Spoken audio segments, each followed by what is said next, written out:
Speaking of the temple, in light of current events, I want to say something about the idea of a Christian Zionist. Okay.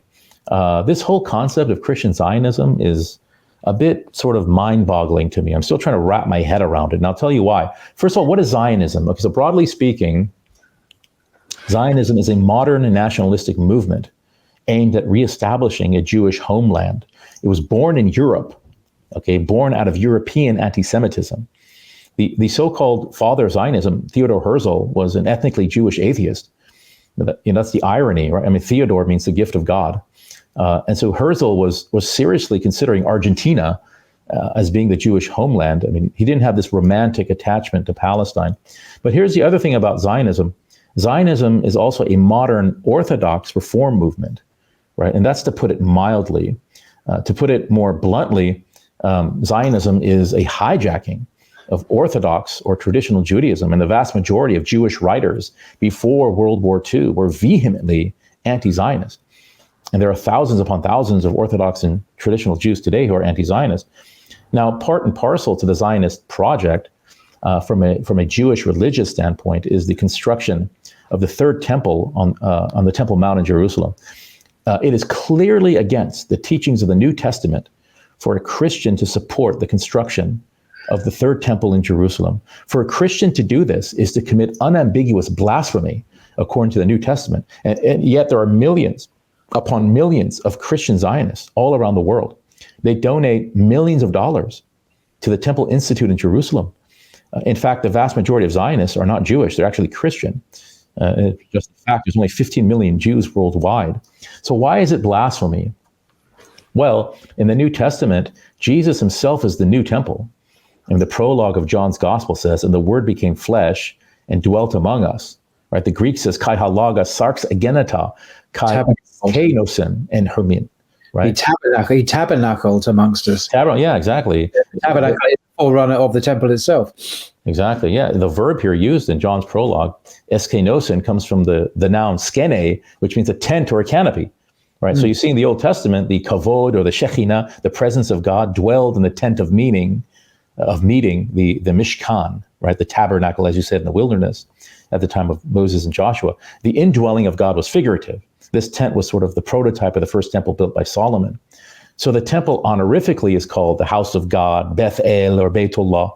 Again, in this figurative sense, the temple housed God's spirit, as it were. But what did John say in the prologue? The word became flesh and tented himself among us. So Jesus is a new Mishkan that houses the kavod of God. In the very next chapter, in John chapter 2, we read that the Jews said to Jesus, what sign can you give us?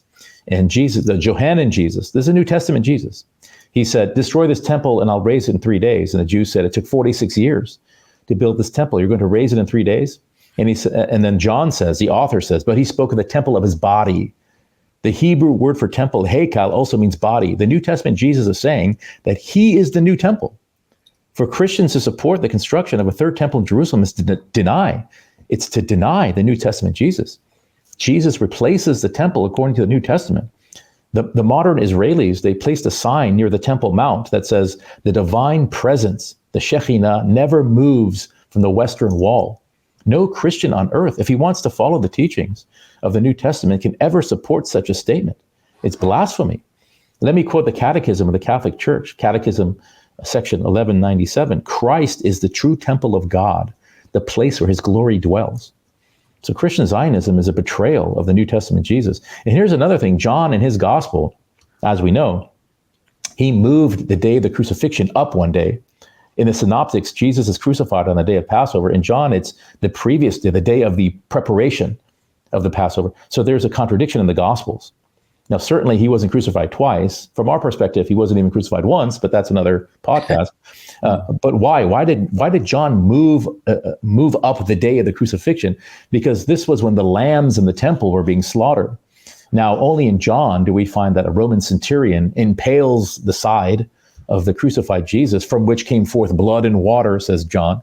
What's the significance of that? Well, on that very day, at that very moment, the lambs were being slaughtered for the Passover in the temple.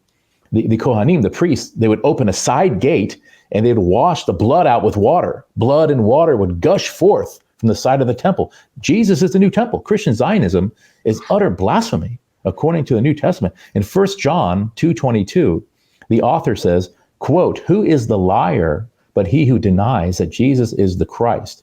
He continues, "Hutas esin ha antichristas." This is the Antichrist. The one who denies that Jesus is the Messiah is the Antichrist. This is the New Testament. Now, this is not my opinion. It's not the Quran. It's not the Hadith. This is the New Testament. The Jews are no longer the chosen people according to the clear teachings of the New Testament. The New Testament advances replacement theology, covenantal supersessionism. Now, Christian Zionists, they love to quote Genesis 12, verse 3, where God says to Abraham, "And I will bless them that bless you, and curse him that curses you." Right? So they take this to mean that they must bless Abraham and his chosen seed, the Israelites, or else God will curse them. So in their minds, it follows then that if they don't bless and support the modern state of Israel, then God won't bless them. And this is what they say. I mean, never mind the fact that in order for a Christian to immigrate to Israel, he must renounce Christianity. I mean, Israel will gladly accept Christian money, but in order for a Christian to move to Israel, he has to admit that Jesus was a false prophet and a pseudo-Messiah. But this is what the Christian Zionists say. They say we have a religious duty to love and support Israel. The problem with this assertion is that it's totally contradictory